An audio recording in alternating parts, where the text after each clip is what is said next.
વડોદરામાં સાંસદ ડોક્ટર હેમાંગ જોશીએ જુમ્મા દાદા વ્યાયામ મંદિર પ્રોફેસર માણેકરાવ અખાડા ખાતે ગણેશોત્સવમાં હાજરી આપી હતી અને ગણેશજીની આરતી તેમજ દર્શનનો લાભ લીધો હતો. ઉલ્લેખનીય છે કે આ વર્ષે આ ગણેશોત્સવ તેની સ્થાપનાના 125 વર્ષની ઉજવણી કરી રહ્યો છે.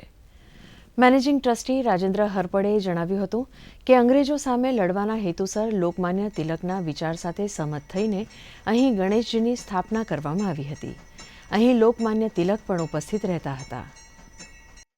સાર્વજનિક ગણેશોત્સવ એ જુમ્મા દાદા વ્યાયામશાળામાં પ્રોફેસર માણેકરાવજીએ બાળ ગંગાધર તિલકજીની પ્રેરણાથી અને મહારાજા સયાજીરાવ ગાયકવાડજીના સહયોગથી સાર્વજનિક ગણેશોત્સવ સૌ પ્રથમ અહીંયા એમણે એનું શરૂઆત કરી હતી.